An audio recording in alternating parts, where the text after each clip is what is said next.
आज का टॉपिक है genetic drift. It is a change in the frequency of an allele within a population over time. यानी किसी भी population के अंदर एक एलील के फ्रीक्वेंसी में चेंज, परिवर्तन, या population of organisms are constantly changing and adapting to their environment. Drastic changes in environmental condition cause drastic change in the gene pool of population. This chance events that brings change in gene frequencies in a population is called genetic drift. मतलब ये हुआ कि जैसे ये corona है, corona एक stage में ऐसा कर दिया कि पूरी दुनिया को स्टैंड स्टिल कर दिया, जिससे क्लाइमेटिक चेंज आया। अगर इसी तरह का क्लाइमेटिक कंडीशंस में एक ड्रास्टिक चेंज आए और वो चेंज किसी पार्टिकुलर एलील की फ्रीक्वेंसी में चेंजिंग कर दे, इसी प्रोसेस का नाम जेनेटिक ड्रिफ्ट है। It is also called allelic drift and Sewall Wright effect. ये साइंटिस्ट का नाम है, ये भी जानना जरूरी है, ऑब्जेक्टिव क्वेश्चन पूछा जाता है। Genetic drift is the change in the frequencies of existing allele in a population due to random sampling of organism। यानी किसी एक पार्टिकुलर मौजूद एलील के फ्रीक्वेंसीज में चेंजिंग होगा। क्यों होगा? रैंडम सैंपलिंग की वजह से, ड्रास्टिक चेंज की वजह से, सडन चेंज की वजह से। इसी को हम जेनेटिक ड्रिफ्ट कहते हैं। Cause it is a random process that can lead to large changes in population over short period of time. यानी किसी भी पॉपुलेशन में कम टाइम में बड़ा change. It is caused recurring small population size, severe reduction in population size. The severe reduction in population size is called population bottlenecks. Founder events. New population starts with from a small number of individuals. अगले example में हम एक bacteria का example लिए हैं, उसमें हम समझाएंगे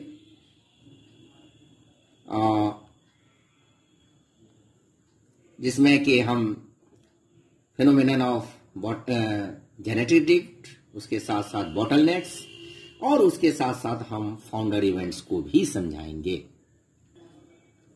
एग्जाम्पल ऑफ जेनेटिक ड्रिफ्ट।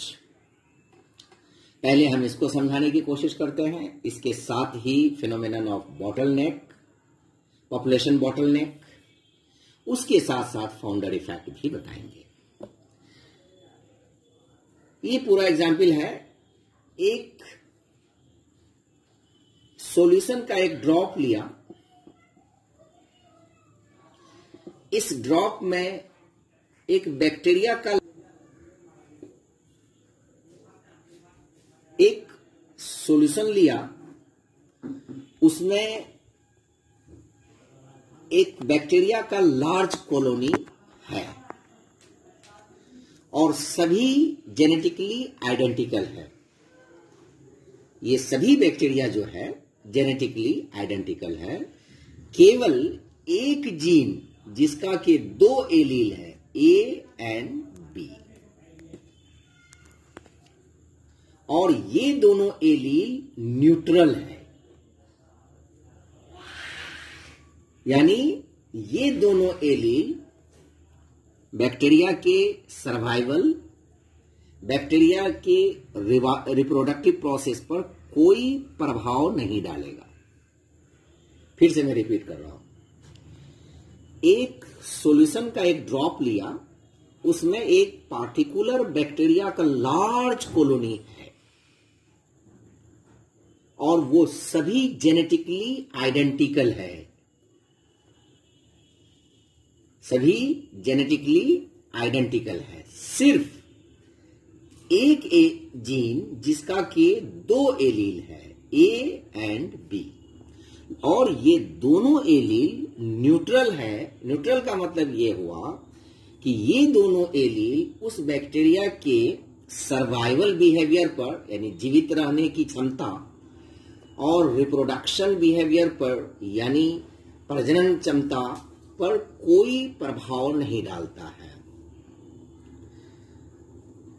यानी सभी बैक्टीरिया बराबर के बराबर सरवाइव करता है और रिप्रोड्यूस करता है इक्वली। सपोज, अब यही चीज मैंने यहां पर बताया, इतनी बातें हिंदी में मैंने समझा दिया। A large colony of bacteria isolated in a drop of solution, they are genetically identical, बहुत इंपॉर्टेंट बातें हैं ये, except a single gene with 2 alleles A and B. The A and B are neutral alleles, that is, they do not affect ability of reproduction and survival. All bacteria equally survive and reproduce. ये important बातें हैं। Suppose half bacteria have A, यानी इस drop में जितना भी bacteria है उसमें से आधा में एलील A है और आधा में एलील B है, तो फ्रीक्वेंसी ऑफ एलील ए हो गया half, frequency of allele B हो गया half. Drop of solution shrinks to it has food enough for only 4। अचानक ड्रास्टिक चेंजेस की वजह से ये ड्रॉप श्रिंक कर जाता है, सुकुड़ जाता है, तो इसके तमाम बैक्टीरिया मर जाता है, सिर्फ 4 जिंदा रहता है।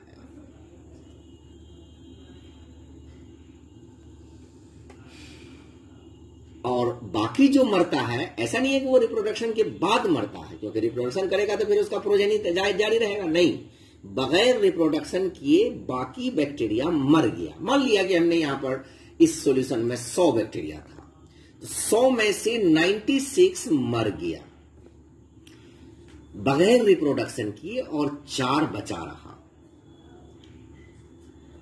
Out of 4 surviving there are 16 possible combination for A and B alleles. ये जो 4 जिंदा रहा, इस 4 जिंदा में 16 संभावित कॉम्बिनेशन है, पॉसिबल कॉम्बिनेशन पॉसिबल है। जैसे ए ए ए ए, यानी चारों में एलील ए होगा, या एक में बी बाकी 3 में ए होगा, या पहला में ए दूसरा में बी बाकी में 2 होगा, फिर बाकी में पहला 2 में बी बाकी में ए होगा, पहला 2 यानी यहां पर बी बाकी ए है, यहां बी बाकी ए है, बी ए है, 3 बी है, सिंगल बी है। इस तरह से एक पॉसिबल कॉम्बिनेशन हो सकता है। हम प्रोबेबिलिटी निकाल रहे हैं जिससे कि जेनेटिक ड्रिफ्ट प्रूफ होगा। ये 16 कॉम्बिनेशन पॉसिबल है। 4 बैक्टीरिया लिया, चारों में यहां पर मैंने कॉम्बिनेशन को दिखाने की कोशिश किया है। बीच में डैश डैश है, लेकिन हमने एक में डैश दे दिया, बाकी में नहीं दिया है, समझ जाइए, इस तरह से दिखाना है।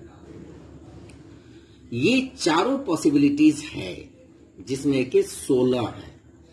इस कॉम्बिनेशन को देखकर हम प्रोबेबिलिटी निकालेंगे। The 4 survivors are random sample from original colony. मतलब ये हुआ कि जैसे मैंने एग्जांपल लिया था कि 100 में से ड्रास्टिक चेंज हुआ, तो हालांकि 100 लिमिट नहीं करना है, बड़ा कॉलोनी से में से ड्रास्टिक चेंज हुआ, तो वो ड्रॉप इतना श्रिंक कर गया कि उसके अंदर सिर्फ इतना ही खाना है जिससे कि वो 4 बैक्टीरिया को सरवाइव रख सके, जीवित रख सके। तो इसका क्या मतलब हुआ कि ये 4 जो हुआ ये रैंडम सैंपल हुआ और जो टोटल ओरिजिनल कॉलोनी में से the probability of each survivors of given allele half है, पहले निकाल चुके हैं हम लोग। Probability of each particular allele combination is, अब कॉम्बिनेशन में यहां पर जैसा कि हम दिखाए हैं कि 4 है, ये कैसे दिखाएंगे? कॉम्बिनेशन इज, चूंकि एक कॉम्बिनेशन में ए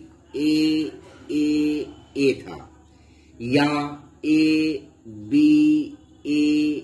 था, ठीक है, तो इसका हाफ है, इसका भी हाफ है, इसका भी हाफ है, इसका भी हाफ है ना, यानी इसका हाफ, इसका हाफ, इसका हाफ, इसका हाफ, या इसका हाफ, इसका हाफ, इसका हाफ, या इसका हाफ, या बी ए, इसमें भी half half half half.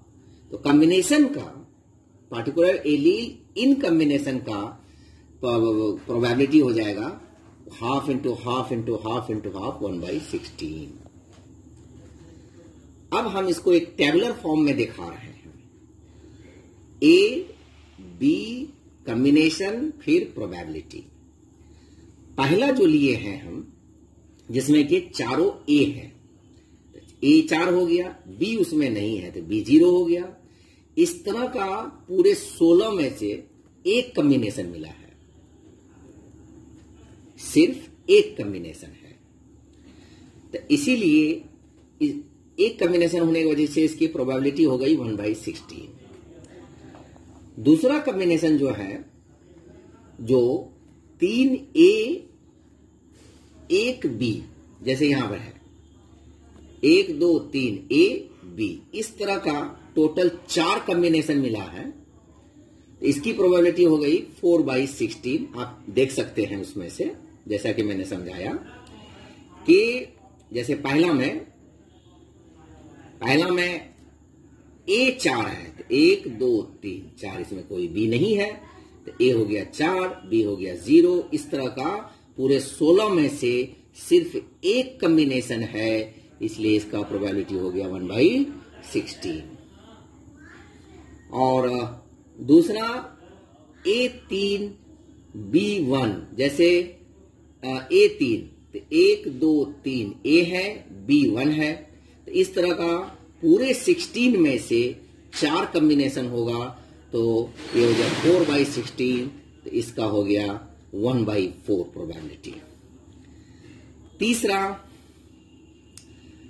A2 B2, जैसे यहां पर A1 2 B2, तो 2 यानी दोनों बराबर है, तो बराबर इस तरह के 6 कॉम्बिनेशन होगा इस पूरे 16 में से, तो इस प्रोबेबिलिटी हो गया 6/16 इज इक्वल टू 3/8। तीसरा है A1 B3, A1 B3, ठीक है, तो यानी A 1 है, A जैसे यहां B है तो यहां A, बाकी ये तीनों B है, और B3 है, तो इस तरह का 4 मिलेगा 4/16। तो ये एक टेबुलर फॉर्म मैंने इसका बनाया, ये जैसे 1/4 हो जाएगा, ये तो 1/16 है ही, ठीक है। तो combination having same number of A and B allele is 6, जैसा कि यहां दिखाया, तो प्रोबेबिलिटी कितना हो गया 6/16। Combination having unequal number of A and B allele, unequal में कितना हो गया, ये तो इक्वल हो गया, ये अनइक्वल 1 अनइक्वल 4 5 4 9 1 10, तो अनइक्वल 10 हो गया, तो प्रोबेबिलिटी कितना हो गया 10/16 is equal to 5/8। Equal number of alleles is less than unequal number of alleles. Equal number of alleles is less than unequal number of allele, यानी ये इक्वल नंबर ऑफ एलील हो गया, यहां पर 6/16 है, अनइक्वल हो गया 10/16 है, तो ये ज्यादा है, ये कम है। तो in second case genetic drift has occurred, यानी ये जो दिखाया तो इक्वल नंबर का होने की वजह से तो बराबर हो गया, उसमें जेनेटिक ड्रिफ्ट नहीं हुआ। लेकिन ये जो अनइक्वल है, जहां ज्यादा है, इसमें जेनेटिक ड्रिफ्ट हुआ है, because population's allele frequency had changed due to random sampling. Importance of genetic drift. It leads to random changes in allele frequencies, यानी allele frequency में random changing होगा. It increases the amount of genetic differentiation among population if no gene flow occurs among them. Types of genetic drift: population bottleneck, founder effect. Population bottleneck क्या कहते हैं? जैसे इसी example में मैंने जो लिया कि एक ड्रॉप में लार्ज नंबर ऑफ बैक्टीरिया था, लेकिन अचानक वो श्रिंक करके पॉपुलेशन साइज घट करके 4 हो गया। इसी को पॉपुलेशन बॉटलनेक कहते हैं।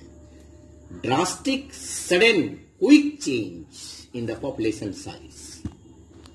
फाउंडर इफेक्ट है जैसे यहां पर एक माइग्रेट किया, कोई माइग्रेट करने के बाद एक कम नंबर के इंडिविजुअल से नया पॉपुलेशन का यहां पर डेवलपमेंट किया, इसी को फाउंडर इफेक्ट कहते हैं। जैसे 5 आदमी जाकर के इस जगह घर बनाया, पहले यहां नहीं था कोई, अब इस 5 आदमी से 50 आदमी यहां पर हो गया, तो ये हो गया founder effect. Factors responsible for genetic drift: sudden immigration, यानी अचानक बाहर से आ गया, सडन इमिग्रेशन यानी अचानक वहां से बाहर निकल गया, इंक्रीज और decrease in number of certain jeans over generation independent of selections, यानी किसी खास जीन का नंबर जो है घट जाना या बढ़ जाना। Test for genetic drift: variance in allele frequencies across the population should in by a factor of, यानी किसी भी पॉपुलेशन में किसी भी एलील फ्रीक्वेंसी को इस फैक्टर के जरिया बढ़ना चाहिए। अगर ये बढ़ता है इसका मतलब है जेनेटिक ड्रिफ्ट हो रहा है। P1 - P/2n। P क्या है? Current frequency. कोई भी एलील है जैसे A एंड B, A की करंट फ्रीक्वेंसी है मान लिया 4, B की करंट फ्रीक्वेंसी है 5, यानी P = 4, P = 5। N population size है 100, तो 4/100 = 4%, ये हुआ इसकी फ्रीक्वेंसी। तो इसको सोल्व करेंगे तो यहां पर P हो गया, मान लिया A का निकाल रहे हैं तो 4, 1 - 4/2 × 100 बराबर हो गया 4 × -3/200। तो ये इस तरह से कैलकुलेट करेंगे, यानी इसके फैक्टर से बढ़ना चाहिए। Gene flow: transfer of alleles और gametes from one population to another.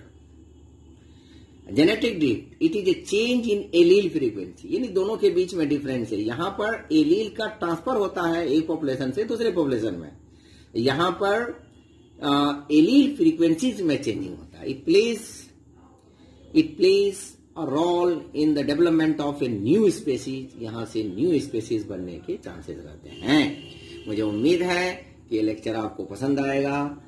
पसंद आए तो इसको लाइक करें, शेयर करें, सब्सक्राइब करें, फायदा उठाएं। Thank you.